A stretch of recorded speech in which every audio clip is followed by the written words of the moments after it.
Bismillahirrahmanirrahim. Assalamualaikum warahmatullahi wabarakatuh. Baiklah anak-anak Umi sekalian, apa kabar semuanya? Semoga semuanya dalam keadaan sehat walafiat ya. Di share video kali ini Umi akan membahas atau kita akan belajar tentang fikih atau prakib kelas 3. Keluarkan buku fikih atau prakib kelas 3-nya dan siapkan juga buku catatan atau buku untuk mencatat, atau nanti kalau ada kuis ya digunakan. Terus siapkan juga pena atau pensilnya. Oke. Jadi Umi baru kali ini ya masuk ke kelas 3B. Nah, sebelumnya sudah pada kenalkan sama Umi Okta ya. Jadi di sini Umi Okta mengajar kelas 3B mata pelajaran fikih atau prakib ya. Di kelas 2 kemarin Umi ngajar mata pelajaran PAI sama hadis. Nah, untuk di kelas 3 ini Umi ngajar mata pelajaran hanya satu, yaitu fikih atau prakib. Oke anak-anak Umi sekalian, sebelum kita mulai belajar pada hari ini, kita buka dulu pelajaran kita hari ini dengan mengucapkan lafaz basmalah. Bismillahirrahmanirrahim. Oke, biar lebih afdolnya lagi sebelum belajar, kita baca doa dulu ya. Doa seperti biasa, kalau misalnya kita dalam kelas, kita juga doa terlebih dahulu sebelum belajar ya. Doanya seperti biasa, doa sebelum belajar, semuanya angkat tangannya, berdoa. Mulai, a'udzubillahi minasyaitonirrajim. Bismillahirrahmanirrahim. Raditu billahi rabbah wa bil islami dina wa bi muhammadin nabiyya wa rasulah wa bil qur'ani imama wa hubba. Rabbi zidni ilma warzuqni fahma. Amin ya rabbal alamin. Jadi kita berdoa dulu sebelum belajar agar materi yang Umi sampaikan bisa tersampaikan dengan baik ya, biar kalian paham dan mengerti apa yang Umi sampaikan di video kali ini.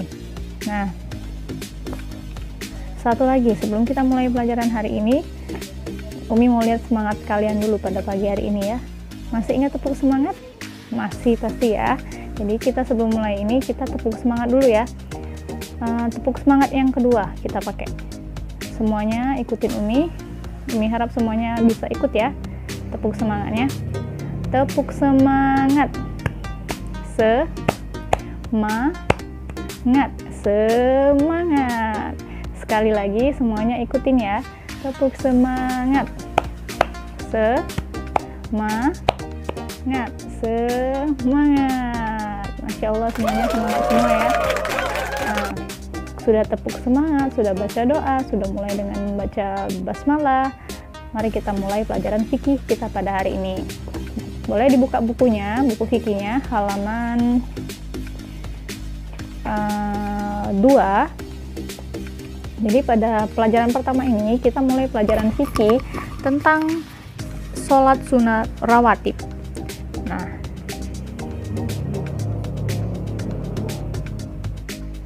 oke, tentang sholat sunnah rawatib.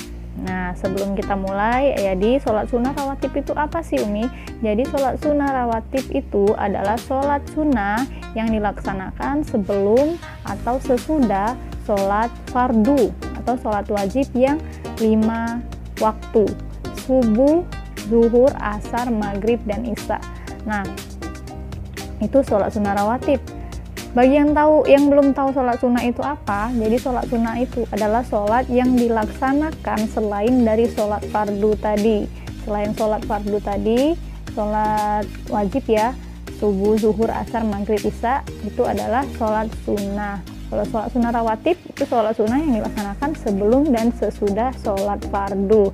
Nah, melaksanakan sholat sunnah rawatib hukumnya adalah sunnah. Umi sudah ajarin kan waktu kelas 2. Sunnah itu gimana? Jadi sunnah itu apabila kita melaksanakannya, kita akan mendapatkan pahala dari Allah Subhanahu wa Ta'ala. Tapi apabila kita tidak melaksanakannya, itu tidak apa-apa atau tidak berdosa. lain halnya dengan wajib ya. Nah, sholat wajib tadi yang 5 waktu tadi, kalau kita kerjakan kita akan mendapat pahala, tapi kalau kita tinggalkan itu akan berdosa ya. Jadi nggak ada lagi nanti yang nanya, Umi kalau sholat sunnah, kalau kita tidak sholat sunnah kita dosa nggak?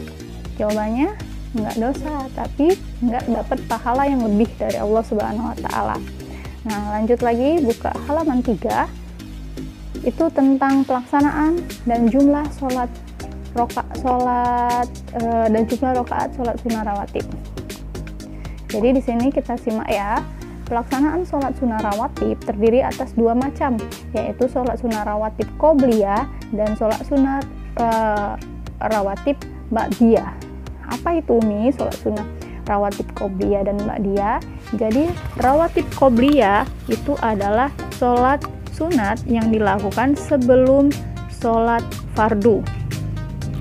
Qobliyah artinya sebelum, jadi dia dikerjakan sebelum sholat fardu. Sedangkan ba'diyah artinya sesudah, jadi dia dikerjakannya sesudah sholat fardu. Jadi apa tadi, ingetin perbedaannya, kalau qobliyah sebelum, kalau ba'diyah sesudah. Di sini ada hadis Rasulullah mengenai sholat sunat rawatib, yaitu membacain ya, an Abdillah ni Umar qala hafizu an Rasulullah sallallahu alaihi wasallam raq'ataini qabla zuhri wa raq'ataini ba'da zuhri wa raq'ataini ba'dal maghrib wa raq'ataini ba'dal isya'i wa raq'ataini ba'da qoblal qadati, yang artinya dari Abdullah bin Umar, ia berkata, saya ingat dari perbuatan Rasulullah Shallallahu Alaihi Wasallam 2 rakaat sebelum zuhur, 2 rakaat sesudah zuhur, 2 rakaat sesudah maghrib, 2 rakaat sesudah isya, dan 2 rakaat sebelum subuh. Hadis riwayat Bukhari dan Muslim. Nah, ada juga dalam hadis lain yang dituturkan oleh Ummu Habibah Ummul Mukminin radhiyallahu an Rasulullah Shallallahu Alaihi Wasallam. Kita simak lagi. Itu ada hadisnya. Man sobaro ala sintai asyarata rakaatan minas sunnati banallahu lahu baitin fil jannati arba'i rakaatin qabla zuhri wa rakaataini ba'dal wa rakaataini ba'dal maghribi wa rakaatain ba'dal isya'i wa rakaataini qoblal fajri. Itu artinya, barang siapa merutinkan sholat sunnah 12 rakaat dalam sehari, maka Allah akan membangunkan bagi dia sebuah rumah di surga. 12 rakaat tersebut adalah 4 rakaat sebelum zuhur, 2 rakaat sesudah zuhur, 2 rakaat setelah maghrib, 2 rakaat setelah isya, dan 2 rakaat sebelum subuh. Hadis riwayat Tirmizi. Nah, dari 2 hadis tersebut kita dapat simpulkan bahwa jumlah rakaat sholat sunnah rawatib ada 12 rakaat. Yang pertama 4 rakaat sebelum zuhur, yang kedua 2 rakaat setelah zuhur, yang ketiga 2 rakaat setelah maghrib, 2 rakaat setelah isya, dan yang kelima 2 rakaat sebelum sholat subuh. Nah, jadi kita kalau sekolah seperti biasa, itu biasanya kita setelah azan zuhur dikumandangkan sama ustadznya, pasti kita disuruh sholat dulu kan sama umi dan ustadznya. Sholat apa? Sholat sunnah nak. Kita sholat sunnah dulu 2 rakaat, ya kan? Nah, setelah kita selesai sholat juga habis doa kita pasti jangan lipat mukena dulu sebelum sholat sunnah 2 rakaat setelah zuhur. Itu biasa ya kita lakukan kalau kita sekolah. Nah, selanjutnya adalah tata cara sholat sunnah rawatib. Nah, di sini kalian bisa lihat tata cara melaksanakan sholat sunnah rawatib. Itu adalah yang pertama niat. Ya, jadi niat melaksanakan sholat sunnah rawatib karena mengikuti perintah Allah Subhanahu wa Ta'ala, bukan karena ingin dibilang rajin sholat, bukan karena yang lainnya, tapi karena Allah semata. Yang kedua, bacaan sholat tidak dengan suara nyaring. Jadi bacaannya itu dilaksanakan dengan munfarid ya, atau secara sendiri-sendiri, tidak dengan berjamaah. Nah, yang ketiga, dilaksanakan secara sendirian. Ya, sama ya. Jadi sholat sunnah rawatib dilaksanakan secara sendiri atau munfarid. Kalau sholat 5 waktu, sebaiknya disunahkan dengan sholat berjamaah atau dengan banyak orang, 2 orang atau lebih. Gitu. Jadi kesimpulannya, sholat sunat rawatib itu adalah sholat sunat yang dilaksanakan sebelum atau sesudah sholat 5 waktu atau sholat fardu 5 waktu dengan niat yang tulus dari hati,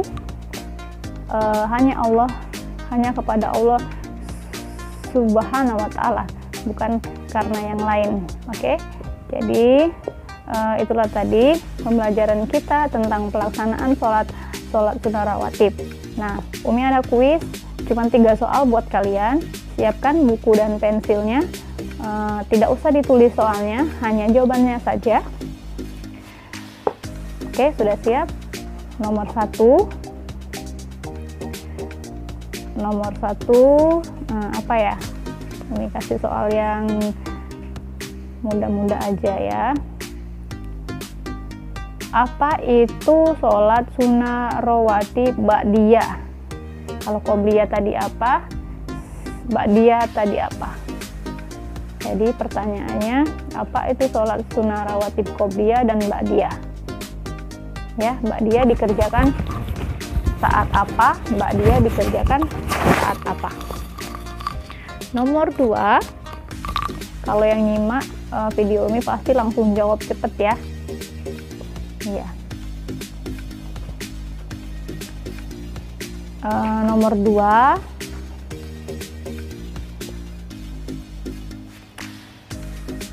coba menurut kalian apa itu arti dari sunnah? Sunnah ya.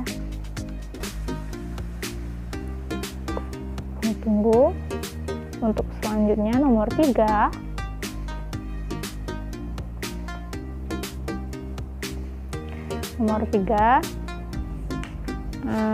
jika kita melaksanakan sholat sunnah rawatib,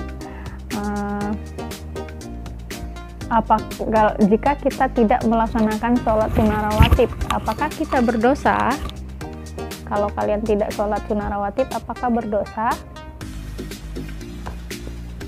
Oke, udah 3 kuis ya, 3 soal kuisnya pada hari ini. Jadi cukup sekian dulu pembelajaran kita tentang fikih pada hari ini. Kita sama-sama ucapkan lafaz hamdalah. Alhamdulillahirabbil alamin. Terima kasih ya udah mengikuti dan menyimak video Umi pada hari ini. Semoga ilmunya bermanfaat dan menjadi bekal nanti di dunia dan di akhirat ya. Terima kasih, Umi ucapin sekali lagi. Wassalamualaikum warahmatullahi wabarakatuh.